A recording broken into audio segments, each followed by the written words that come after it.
Hi, everyone. Barry McGuire here for Barry McGuire's Creative Real Estate Education Group. It's the Monday main event.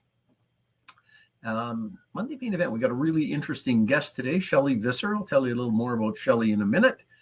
But for those of you who have tuned in, and maybe those especially who haven't, we like to support our focus workshop students and our public Facebook people who are interested in creative real estate. So every Monday we try and get together and talk about things that are interesting in the creative real estate field. We have insurance people on, we have finance people on, we've had developers on, we've had accountants on, we've had foreclosure lawyers on. We talked about Tales from the Trenches, which is a series I've done for 20 years or so, just real life stories about what people have done in their real estate business and how it affected them and how you could avoid perhaps getting in the same pickle that they did. So that's what we do in the program. We're always looking to help out, play for win-win. Donna and I do focus workshops. We did our last one in September. An agreement for sale focus workshop, and we're now back to doing those live. We got a couple in the works coming up. We're thinking of doing creative multifamily, and surprisingly, we're getting a lot of requests to do AFS, agreements for sale, in Ontario. Some of our students from our last event in September went home to Ontario, and they're actually writing AFS deals, which is fabulous. It's just fabulous that the Ontario market has reached the point where AFS can be a helper. It's seller financing, as you all know, and when sellers can sell to anybody and there's 10 people offering, they don't need seller financing. But when times are a little tougher, that's when we can help out, and that's when AFS is a useful tool. So that's likely going to be, we're still figuring the timing, maybe March, maybe April, working on it. Really excited to do that. We've had some great experiences in Ontario doing the Rapid Cash event, and we'll do something just on AFS. So that's the background. And today, as I mentioned at the beginning, we're going to talk to Shelley Visser. Shelley Visser. And there she is. Hey, Shelley. Hey, Barry. How's it going? It's going good. Thanks for agreeing to show up and talk to us today. Always Shelley an honor. is going to Always talk to us honor. about something called arbitrage. Arbitrage comes from the Latin and then the French, and it used to mean to be involved in judging things. It's got kind of a different meaning now. But before we go on to that part of it, Shelley, I'm always really interested to hear people's backstory, because you didn't just show up from work one day and say, you know what, I think I'm going to do arbitrage. That sounds interesting. I mean, it doesn't work like that, right? You did a bunch of things. So give us a little bit of background on you. You got out of high school, and then you tell us what you did to get us up to real estate investing, and then let's have a bit more detail on the investing side of things. Sure. Wow. Wow. Going back to high school, that's a lot of years, Barry. I may not remember it all that far back. Got out of high school and did I think like everybody, you kind of wander from little job to job, kind of figuring out what you're doing, where your skills are, who are you compared to what you were brought up with. And through that time, just met somebody who at that time became my partner, and we ended up doing a lot of moving across the country. I did actually a number of moves, 5 cross-country moves in 5 years. I've moved probably almost 55 times in my life. So yeah, I don't think you know that. I don't think you know what I mean? Who's done that much moving except you? That's amazing. Yeah, so I could, so and a lot of it like all across Canada. So I've had the opportunity to live from literally one coast to the other coast, and you learn back in the day, and you and I from the day before computer, especially before computers in the home. We were learning a little bit of, I guess it's called coding now, back in school when it first came out. So, all of the research and anything you learned was literally from books. or radio, from cable. I'm sounding like I'm really old, but it just shows how quickly things change in a short period of time. And so during those times, we weren't exactly well off. I was putting my now ex through school, had a little one, and was just looking for a little more financial security. And of course, back then, they said like 80% of the world's wealthy made their wealth through real estate. And so I started looking into it. And we started by just jumping in, and I started managing multifamily units without any experience at all.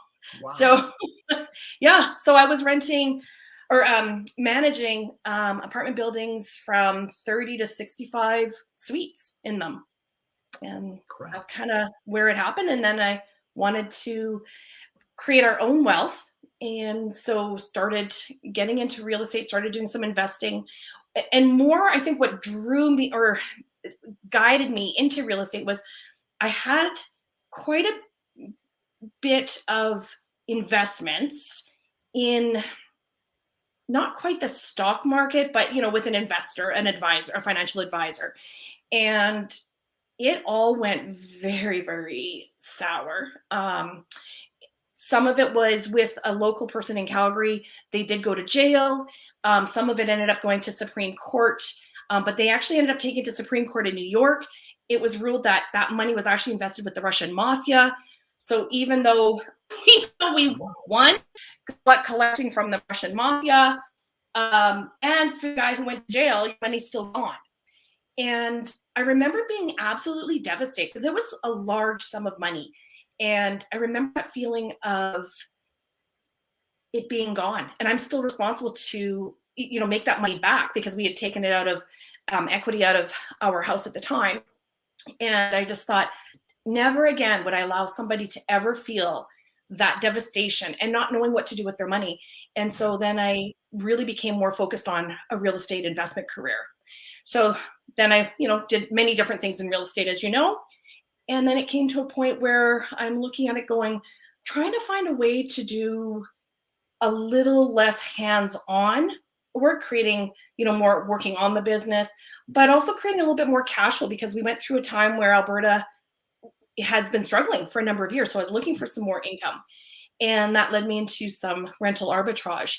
And I guess I should back that up with, for people that don't know me, I've been a single mom for years and years, raised my kids, and I was a flight attendant or am a flight attendant. So also gone half the month while raising my kids, while doing real estate and learning and growing. So that's kind of a basic little nutshell. Does that give you a few tidbits that you learned about me, eh, Barry? Well, Shelley, you and I have been friends for a long time, and we've talked about this before. But I learned a few things today that I didn't know about you.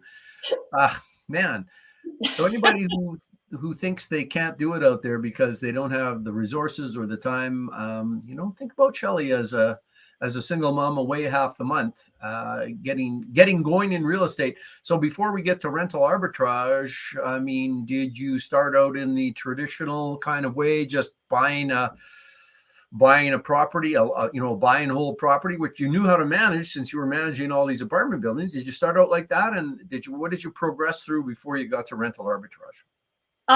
My journey has never been traditional. I started off with building my first house, and it was done by, back in the day, what was called the sweat equity program. So you did a certain number of jobs or work towards it. They gave you credit towards your down payment.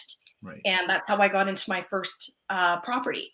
And then from there, of course, it grew in value and it appreciated. And from there, pulled out money to buy another properties, which I did buy as a rental, but didn't really have any real knowledge. I had taken different courses. However, none of them really made a lot of sense. Like lots of people, you go to these courses that are advertised and they sound great and look great, but they tend to be hosted by Americans coming up. And so it's not all relevant. And I didn't really have a foundation. However, I still bought. I was buying rentals, just kind of figuring it out as you went. And for sure there's a risk doing it that way, but I think there can be a risk in not doing anything. So as long as you take action, but take cautious action. And that's what I did. I just made sure I ran all my numbers. I made sure everything could be paid, the what if. What I didn't really know back then was how to really look for the right area or what made a proper rental house. I didn't know some of that foundational information. I just knew if the rent paid all the bills and gave me extra so I'd have slush fund to pay for repairs, it was a good thing.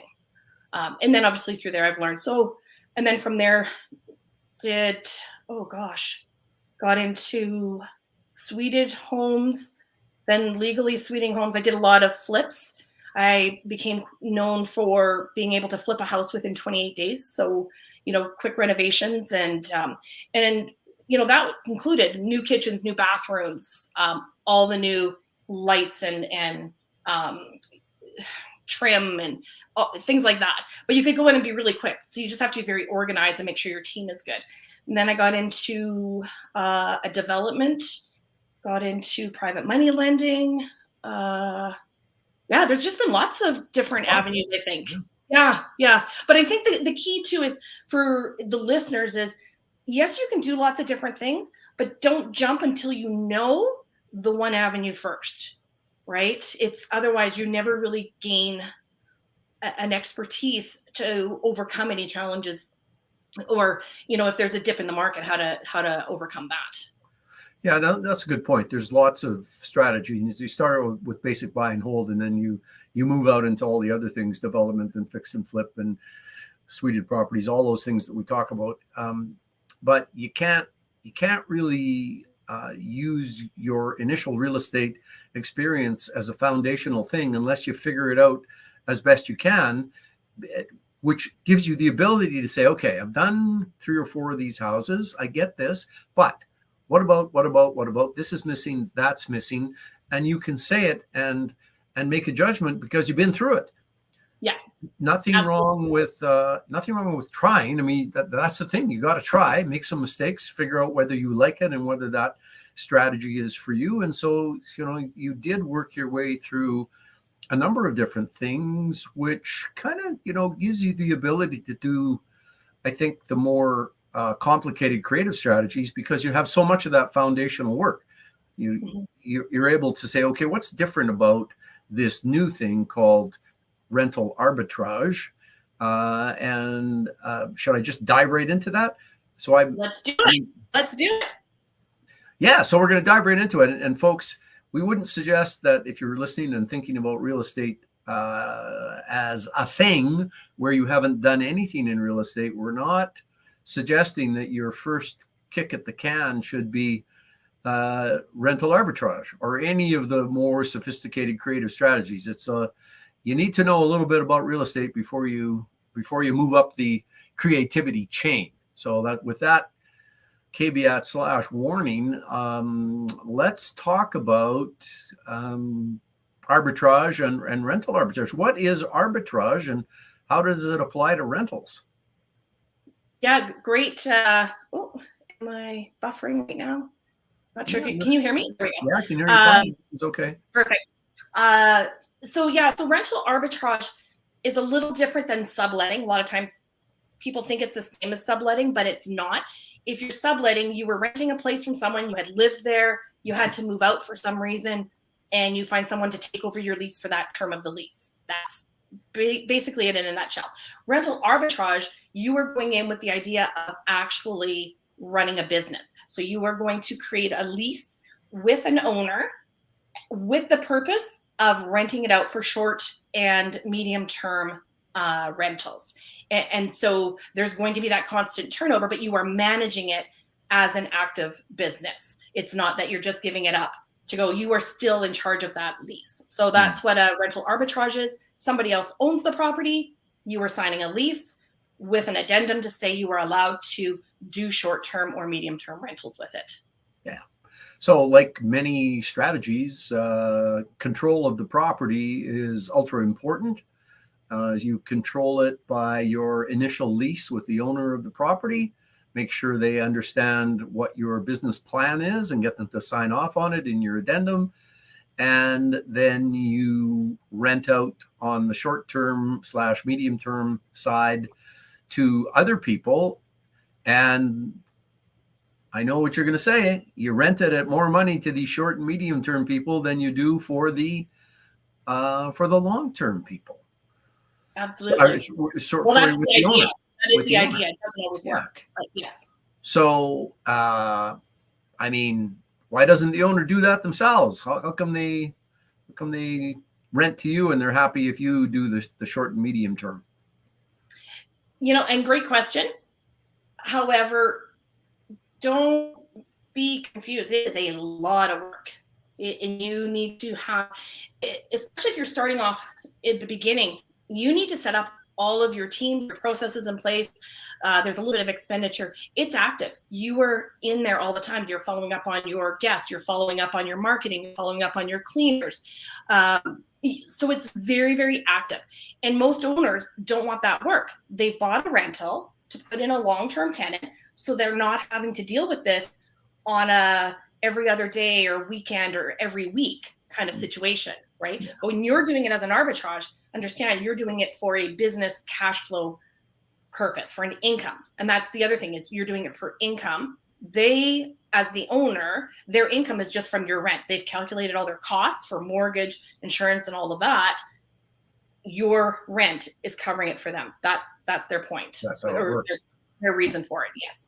Well, I mean, I think, as we all know, lots of owners who could rent out find that they don't like even doing the long-term rental, where they have a tenant where theoretically they shouldn't have to have too much interaction with the tenant to do all the things that you have to do, on the short-term rental side. They don't even like that part of it. So for them to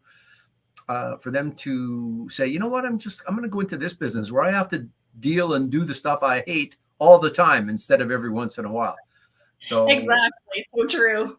So yeah, true. So then arbitrage is kind of buying in one market, that's your lease with the owner, and selling in another market, that's your short and medium term rentals. And so what about, I mean, the concept is simple enough. Like lots of these creative strategies, you can sum them up in 10 words, 10 words or less.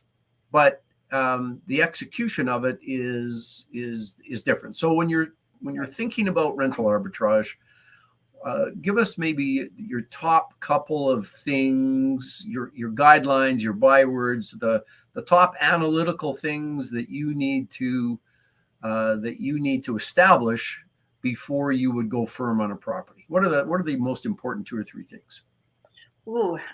First off, this is where your experience in real estate is very important. You need to know why that property, why there, who's your client, who's going to rent from you. That would be number one.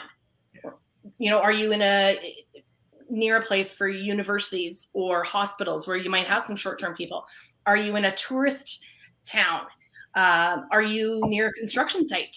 Are you are you running where there's a lot of events occurring? So you're going to get that market. So who's going to bring in that income for you in order for you to cover those costs and make money? Nobody's going to do this for free. Nobody wants to work for free on any market, but this is a very labor intensive type of way to make money until you build it up as a business.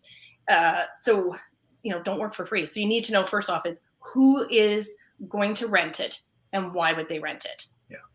Right. Yeah. That's the biggest thing. If you're going to do short and medium term rentals, huge turnover, you got to be a place where there's turnover. Got to be turnover, and people always have choices.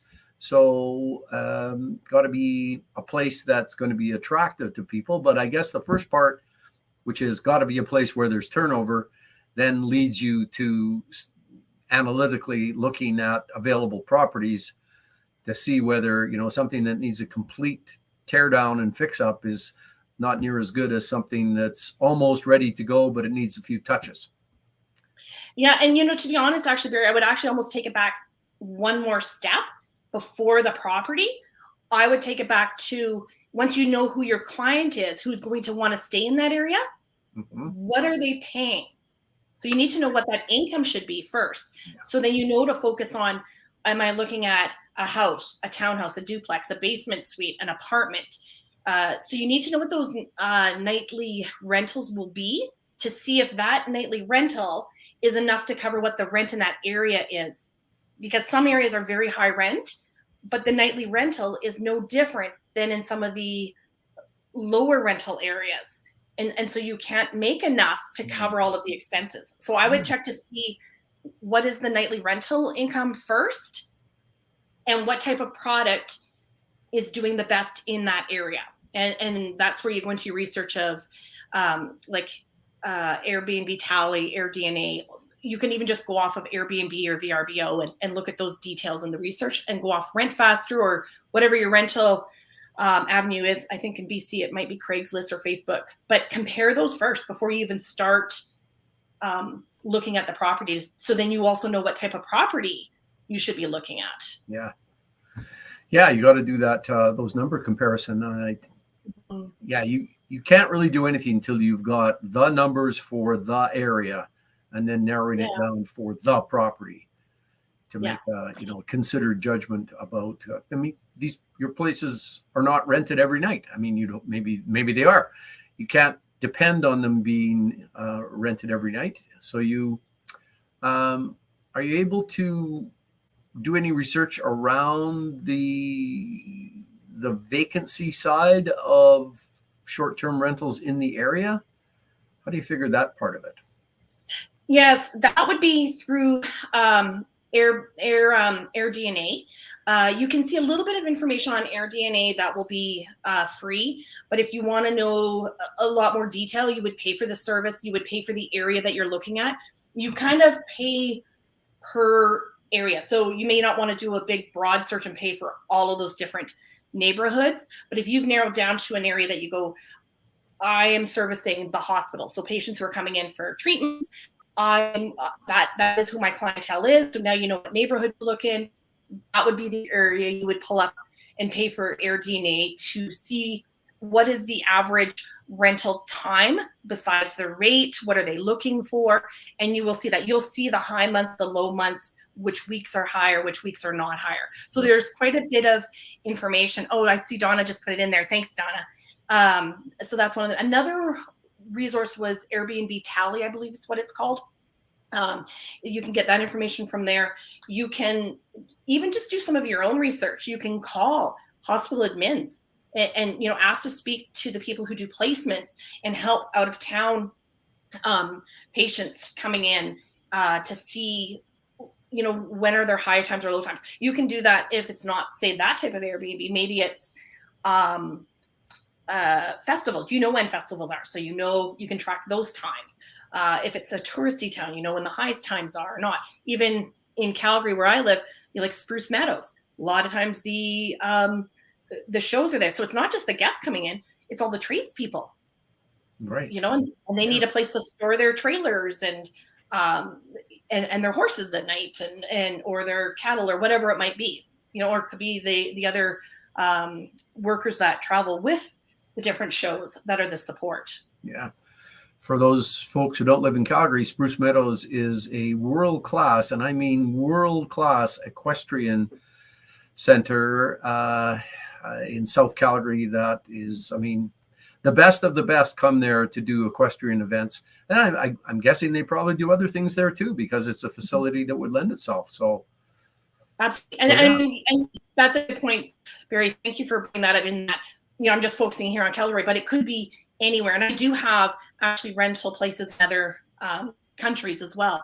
And that is a big difference too. I think that should be brought up on rental arbitrage, is whether it's rental arbitrage or Airbnb, different places are very different when it comes to who your clientele is. So, in this city of, Edmonton, where you are, Calgary, or some of the major towns that we're in Canada are going to have a very different clientele and need compared to, say, someone going to, I have friends who are doing rentals in like Lake Country, Kelowna, and Ontario or outside. A lot of people have like Costa Rica, Curacao, Spain. Those are very different markets and very different clientele to watch for.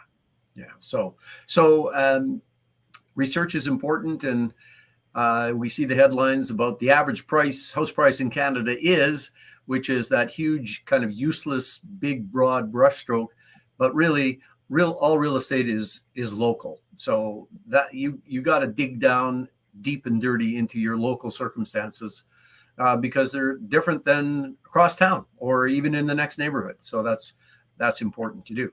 So Donna, are there any questions we should be looking at before we carry on? I don't like to let people hang around too much. I see a few things. Carlos says, why do you use AirDNA instead of Wheelhouse? Great question, Carlos. No real, I'm not really that familiar with Wheelhouse, to be honest. And, full disclosure, I'll look at a bunch of stuff over and I'll kind of go, oh, this looks great. And then I send it to my bookkeeper who aligns everything. She actually speaks with the gentleman who created AirDNA. They talk, they manage everything, they work the numbers. And I go based on their advice because they're writing my books for me. So well, that's why. Carlos is asking, I'm sure he's asking because he does this sort of thing. And I'm guessing Carlos knows all about Wheelhouse, and it sounds like he might like it. So folks, that's another possibility to look at if you're going to move along this path. And actually I like that. Thanks, Carlos, because, certain research tools will grow and some will get, will lack as others, the competition comes up to do a little bit better. So yeah, I'll definitely take a look into Wheelhouse, and to be honest, I'll take a periphery look at it and then I'll pass it on to my bookkeeper and the team, because that's what you should do, is use your team. That's right. Absolutely. Can't do it all on your own. What does Ken say here? I am on the phone. Sorry if this has been asked. Is there a minimum lease length Shelley signs with the owner of the property? Great question, Ken. There isn't. There's a lot of risk as the lease signer on a rental arbitrage. You hold all the risk and you have none of the control of the property. So if you're in a condo board could suddenly decide to kick out Airbnb, and now you're not able to run as Airbnb, but you're still liable for the lease. You don't get any of the mortgage pay down or the appreciation. You don't control the landlord fixing up the property the way they should, if things were to get run down that they're responsible for. So as the owner, though, if I'm going to sublet it to someone or let someone else do a rental arbitrage, there's different risks that way. So as far as the lease length goes, there's no real set time. I would say if you're in an area that you're not sure of, do a shorter term. Say, can run for 6 months or so. However, you don't have to watch all of your costs. There's costs to move in and set up. There's costs to get your furniture. There's costs for your website and your to list on the different property management service programs that are out there.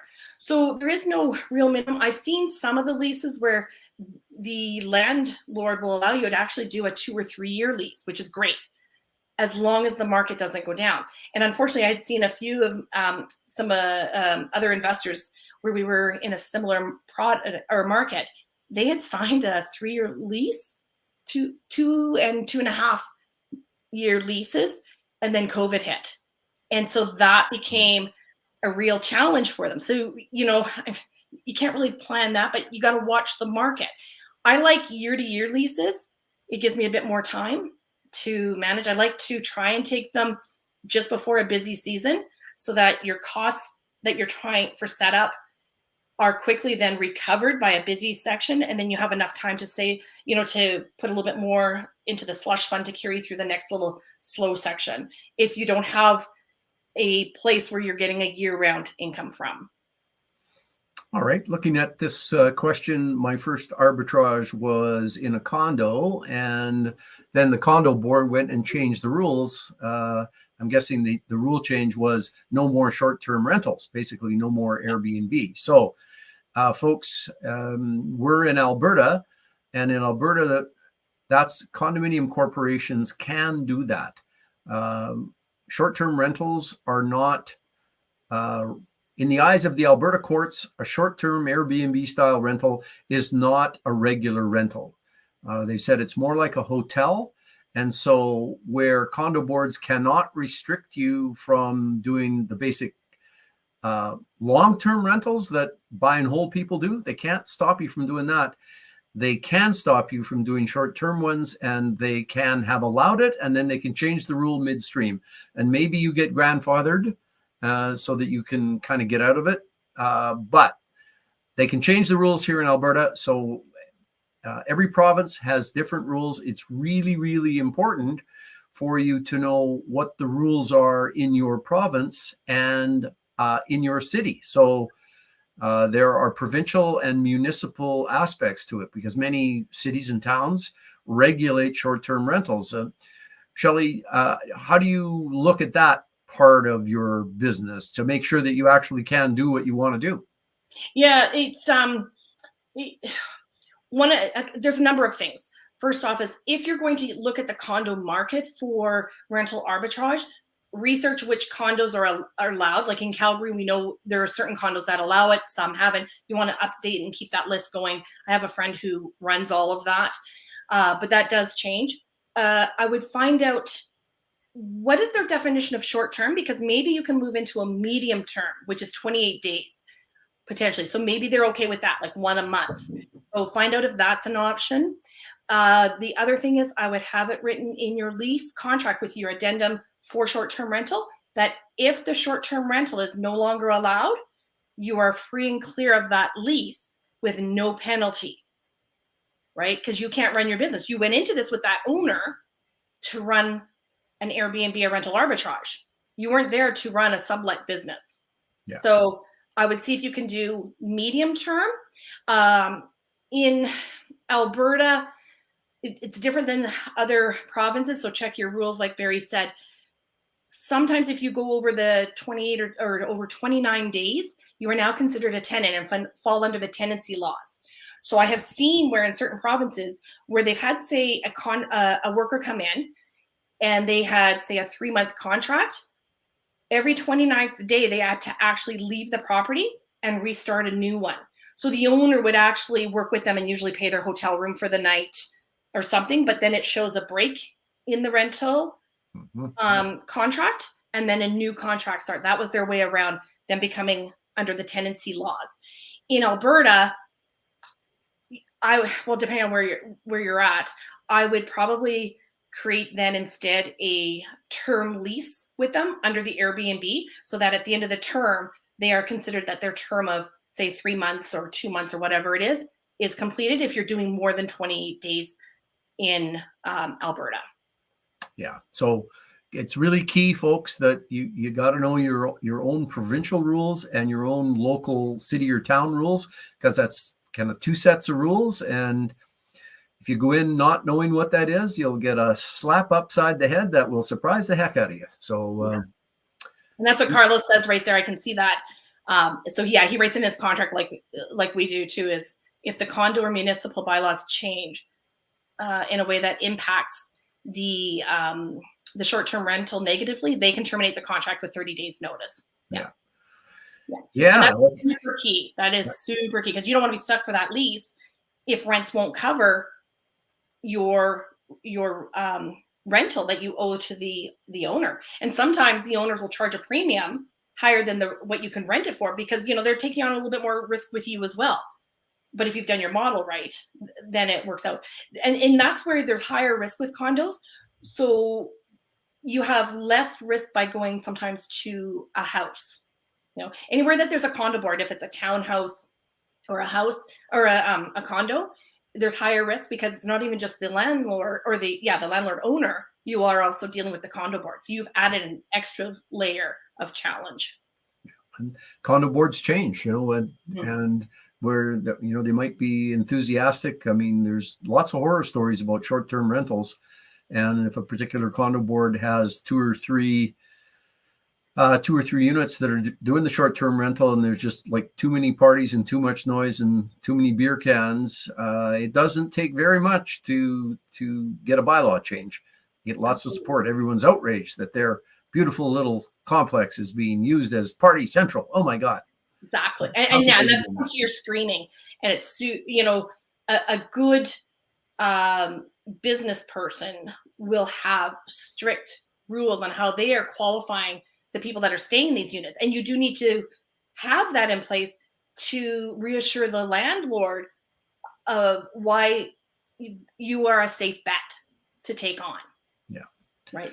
Yeah, so it's similar to what we all do with our long-term buy and hold things. We all know that it's better to have a property vacant for another month than to put in a bad tenant. So, and in order to know whether it's a good tenant or a bad tenant, you have to have a good solid setup for acquiring information about your tenant / short-term rental person that gives you the information to allow you to determine whether they're going to cause you heartburn with the condo board or with the owner or with the neighbors. So that's a whole other, I'm guessing that's a whole other subset of the research that you have to do on people. And you got to do it like regularly, and because you're changing people so often.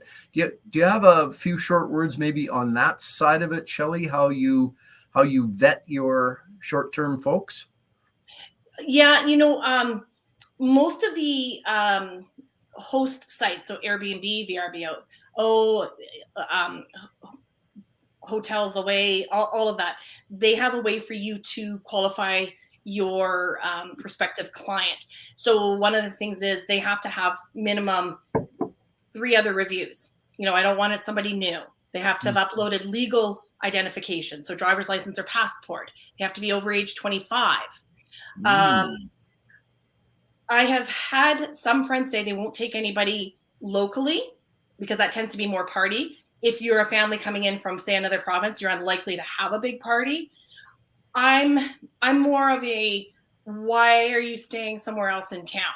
And I had, particularly in Calgary, we had people who had floods in their properties, so they needed a place to stay while renovations were being done. Some were getting their homes built, and their house had sold, so they stayed for 2 months while that finished off. So it's just more that conversation. But the key ones right off the bat is over 25, have to have valid identification up front, and 3 5-star reviews right off the bat. So that's a good start. That's a really good start. Plus using the tools of the various sites. And yeah, you can't skip those steps, people, because when something goes bad, I mean, it's happened to all of us. It's just inevitable that something goes bad in the real estate business, and you go back and look at it, and you look at your checklist or what you learned, and you will have ignored or kind of fudged a step somewhere along the way, and you'll pay for it. So don't fudge. Go through, do your checklist, nail it down. It's so much easier to pick the right person or have the right person in your unit than it is to go, I'm taking a bit of a risk here. Like, it's just so painful when you have a bad person. You spend so much time and effort and sweat and blood fixing it. So don't ignore that part of it. For sure. Absolutely. It's so, like you said, just like rentals, it is much better to stay vacant for a night or a week than lose your business for 2 or 3 weeks because you're cleaning up from a situation, or lose your opportunity to have that rental arbitrage because of one bad client. It's very critical to do that, and listen to your gut. If when you're chatting with them, what are they doing? What do they need help with? That little bit of conversation, and if something doesn't seem to ring right, just even if you don't have any proof, it's still your responsibility to manage your investment and your responsibility to the landlord. Next, that's what you're doing. Yeah, exactly. And our pal Matt Best here has got a question. Hey, Matt. Hey, Matt. How do insurance companies feel about Airbnb style, as your own liability is different than someone else's property? So let's talk about the insurance aspect. Yeah, such a great question, Matthew. And that's a tough one. If you are the owner and you are doing your own short-term rentals, which is then you're doing all of that work, it is fairly easy to get your insurance now to transfer over and cover you for your short-term rental property. So not as difficult because you already carry, the insurance on the envelope. Now you're just carrying it for a short-term rental. You might have to get a bit of an addendum. When you are doing rental arbitrage, there are not a lot of companies, and they keep changing, where most rental companies will not provide extra coverage for you because you don't actually own it. Insurance generally places with the owner because they have the asset. You don't have an asset. So it can be a very high rider for you, unless you can set it up under a bit, maybe with a group of other rental arbitrage owner or leases. There is a few insurance companies out there right now. The other way is Airbnb also carries insurance to cover if your landlord is okay with that. I would still get tenants insurance for liability reasons to help cover on some of the costs. However, you're limited on what you can claim on under your tenant's insurance because that's all you can really get.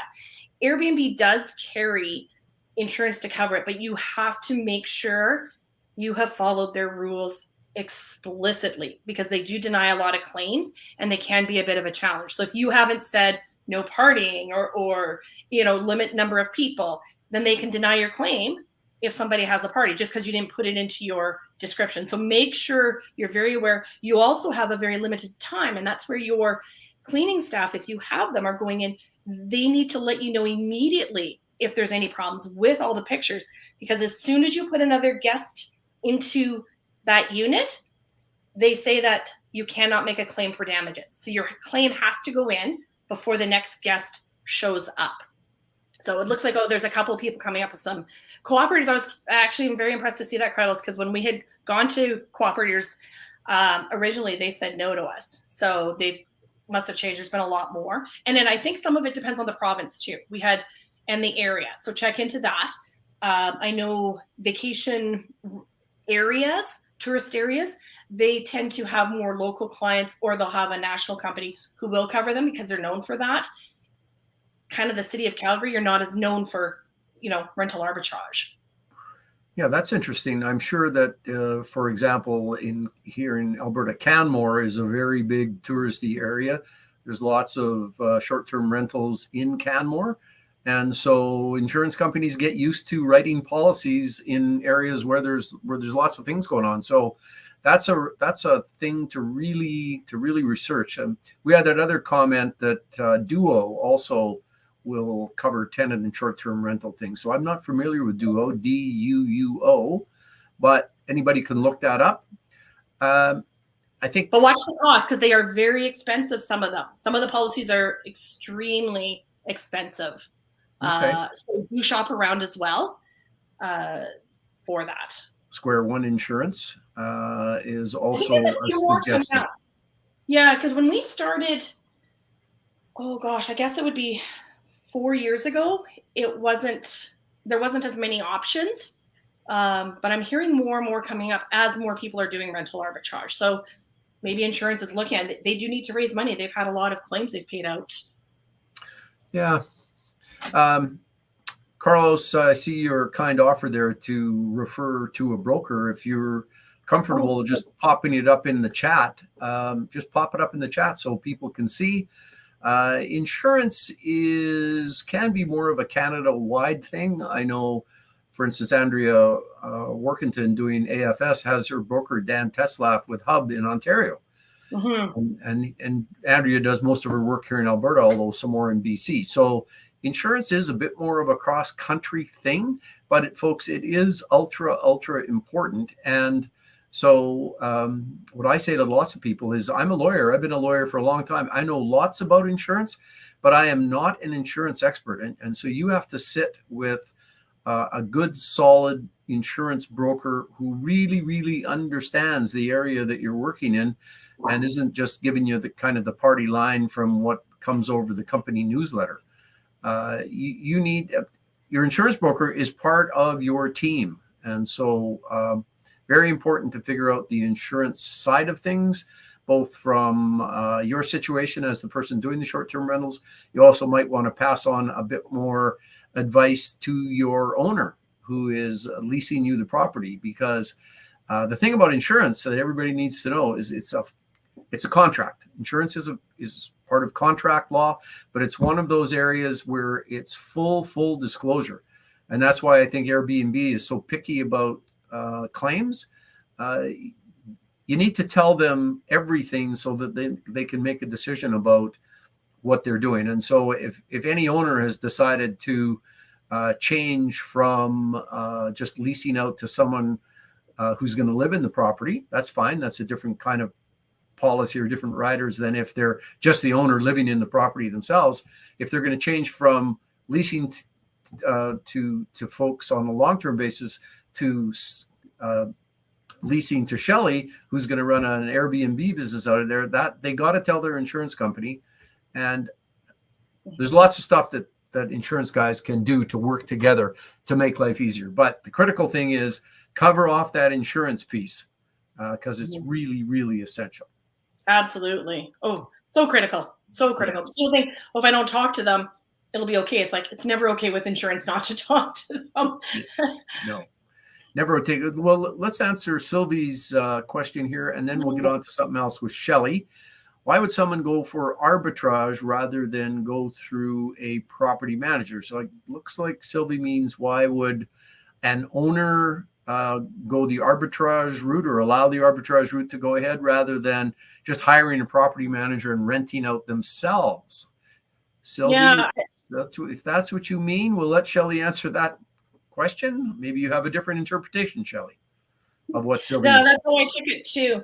I was thinking that. So Sylvie, if an owner goes through a property manager, absolutely, it can be hands off to a degree, but they're now taking a portion of their rent to pay the property manager. So they're actually making less money. With doing rental arbitrage, they're going to get full rent, sometimes a premium, but for sure full rent. They're not losing to a property manager. But as well, I'm going in to say, not only you getting your full rent, but my team and I are in there minimum every week, depending on the turnover, to check on the state of the unit. It's getting full professional cleaning every week. So it maintains your unit. It doesn't get that tired, worn look as quickly with a tenant because the property is not being maintained as well. And any damages that my tenants or my clients would do, I'm going to cover for you.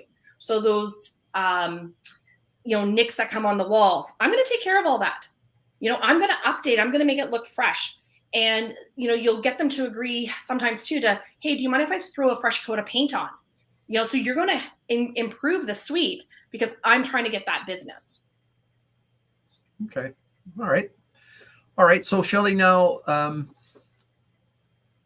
you've given us a really good general overview of what you do in your rental arbitrage business and some great general comments for people to hang on to, which I see are being really appreciated by the folks who are tuned in today. It's really good. Have you got any cautionary tales for us about people that you might have to be a little careful with if you're looking to find someone to do a long-term rental to use that you're going to put out on the short to medium term? Have you had any experiences that you want to tell us about with some of those landlords, I guess? So, sorry, do I have any experience with the landlords having an Yes. issue? So I was talking to Donna, I know when she was working with you as we were getting ready to do this, she said that you'd had some nasty experiences with, was it builders who maybe were having trouble selling property and decided maybe a rental was the thing? Yes. Okay. Sorry. Yeah, I misunderstood what you said there. Yes. So we had focused on a market, and this was a number of years ago, of course, with Alberta going down, a lot of developers had these new buildings.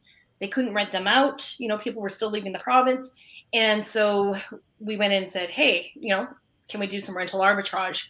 And they agreed to it. So, we paid the rent, covered the utilities, did rental arbitrage. And now they had a chance to now show vacancy or no vacancy. So when they went back to the bank for their financing, they have all these leases signed. They can show that we've been paying rent. So it benefited them. However, even just recently with a couple of friends, there's been some of these units, these developers, now that the market is improving, they have been selling their buildings. And the new owners are kicking them out. And I've seen letters, they're illegal, that they've given these tenants, so you as the rental arbitrage, literally 1 week to get out, even though they have a signed lease. It's not legal in Alberta. They've also not honored their rental arbitrage addendum, which is part of the lease agreement. I've also seen in another building where the owners have kicked out the people that are doing the rental arbitrage, again, within a very short time, like within a week or so, and now have replaced them with their own people that they are now doing rental arbitrage with. Oh my. So again, this is all illegal. Like, you can't do that. And I've advised them all to go to, well, at least in Alberta, go to the RTDRS. You have a signed lease, so they have to at least allow you to stay there for that length of time. Yeah. With Alberta, there is, depending on how your contracts are written up, RTDRS is not sure until you actually go through on a court case, is your rental arbitrage agreement considered a business or part of the lease agreement? So, how each person writes that up will determine in that case. But at the end of the day, you have still signed a lease agreement. So no owner, whether it's new or existing, can kick you out within a week. Yeah. Yes. So I'm seeing this by a lot of people, and it's extremely frustrating because, there's no integrity there. And, there's a lot of panic, and now you have guest cancellations. There's penalties by Airbnb on you. So not only are you losing your business, now if you've rented furniture, you have penalty costs for canceling that, costs for covering the clients who had booked with you that you're canceling. It's very unscrupulous is what it is. It really is. And as you've said a couple of times, Shelley, if you have a year-long lease, the owner can't show up 1 month into the lease and go, okay, you got to be out in a week. As you say, that is illegal. But when owners do that, and it comes in the form of a nasty letter from a big downtown law firm, lots of times things are illegal, but people do them anyway because they know they can, or they can force you, so just because you have a written contract doesn't mean that you're totally protected. Otherwise, what would we need lawyers for? Yeah, exactly. If people always did what they're supposed to do, why would you need a lawyer? So Shelley was referring to the RTDRS. That's the Residential Tenancies Dispute Mechanism here in Alberta. Every province has their own version of the RTDRS, a rental tribunal of some sort where rental disputes can show up and be analyzed. So that's another part of wherever you are in Canada, making sure that the rules around long-term leases that you're going to do short and medium-term rentals are fitting together. You can't have a situation where the case law in your province says that if you take a long-term lease and start putting it out on short and medium-term rentals, that you change the character or lose the protection of your initial long-term lease. So I can't emphasize that enough. You have to be really cognizant of your local, provincial, and municipal and town sort of rules. And I guess you can carry that on and do some research into what does your rental tribunal, what's their attitude? What have they been saying when these kinds of cases come up in front of them? Because if they say it a couple of times, guess what? When you show up, they're going to say it again. So you may as well know what the answer is before you go in. So lots of research to do before you dive into doing a rental arbitrage business. Correct. Very much so. Yeah. Yes, Sylvia, I do like my life as a lawyer. 47 years later, I'm still doing it. They say I practice law, and I guess I'm not very good at it because I'm still practicing here 47 years later. So, all right. Any more questions? Irene's got a question to me. What is your legal feedback on it? I think she What was was asking the it? about what we just talked about, which I think you just answered. Maybe I answered it. All right. Thank you, Donna, for that clarification. 1975. No. Yeah. Oh, wow.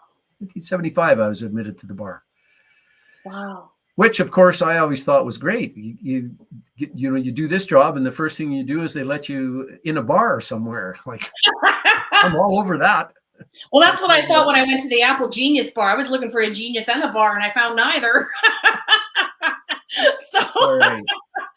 All right. Well, Sylvie's got another question here. If tenants end up being disrespectful toward the property, how does an arbitrage agent get rid of the tenant? Oh, looks like Sylvie's in Gatineau. Gatineau is becoming very upset with Airbnb properties, too many of them. And yeah, Sylvie, you're right. That is the changing landscape of short and medium term rentals. What was accepted at a point in time gets changed if the experience of other people is going badly. So if in Gatineau they've had just too many Airbnbs that have led to too much difficulty, then the town of Gatineau or the city of Gatineau will make different rules.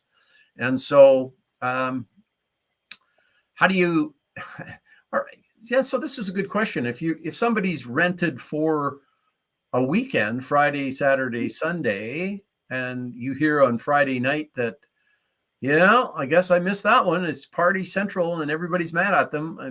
What do you do to deal with that on a very short-term basis? Yeah, absolutely. This is like, first off, Sylvie, with people becoming upset with other Airbnb properties, shame on the management. They're not doing their job. So you also have to watch, what is your property for? So, and why are people getting mad? So even before you get to that point, just as a little bit of a warning, watch your parking. How much parking do you have? So clarify how many vehicles are there. And if you know that they're there, say, for a bridal party, well, how many vehicles are they bringing from out of town? Because you can't have the neighbors upset because all these cars keep taking up the parking for everyone else. Nothing makes a neighborhood more angry at you than losing their front of the house parking, even though they don't own the street. Put noise monitors in, put cameras on the outside. You have to disclose it in it, but that'll help right away. Now, if it gets to a point, we had this situation actually where there was a tenant, they threw a big party, and here's a warning: you can have somebody who shows their 3-5-star ratings, they have their ID, you've questioned them, and then they rent it to somebody else. Just like people go into the liquor stores for someone else, same thing can happen. Totally. So, what you do is you call the original renter and you say, hey, the noise alarms are going off or we're getting complaints. You need to shut it down now. And you have to give them that opportunity to correct it. And you want to make sure everything is kind of documented. So you send them some texts, you send them some emails, you call them as well, and then you have a call log. And if it's not dealt with within that 15 minutes, then you actually can kick them out. You tell them, pack your bags, you're out, you're done. And in one case, we actually had to call the police and have them removed. Now, you want to deal with Airbnb right away as well. Call them and let them know, here's what's going on. Airbnb, if you follow the procedures correctly, you will then still get paid for your weekend. They'll still get charged. And you will also have any additional charges for damages also will get covered from their deposits. So it is important to manage that, but be on top of it right away. I love having the noise alerts in the units, and then you let them know too. And then as well, the cameras on the front and back doors, but you just have to disclose it, so people know that they're not being watched. But people who tend to party don't want to then rent your place. It's just like break-ins. They're going to go look for the easy one, not the one who's locked their doors. So if you've got the camera to say, hey, you said there's only going to be 4 people, and why am I seeing 12 come in? Then they need to answer for that. If the noise level alerts are going off and they know that the noise level alerts are there, they know that they're going to get potentially shut down. So that's a way to get around. But yes, just because they've rented for the weekend doesn't mean they get to stay. If they start smoking in your house, they're gone. Okay, got to be on it. Those are really good coaching there, Shelley, about the cameras and the noise thing, and I'm sure there's more to talk about. And so we've left a few questions unanswered because I know you're committed to a 6 o'clock, and we like to finish on time. So everyone, I think there might be more to talk about here. So we may come back and do another event with Shelley. Maybe we'll get some other folks on. There's a few people, Carlos and others, who maybe we'll do a dual event and kind of drill down into some more of the details, try and get you the tools that really work. So Shelley, it's always fun. Man, I could talk to you all day long, I tell you. Thank you. Likewise. We'll do that with that coming on, and we'll say good night, everybody. We'll see you next time. Thank you for having me.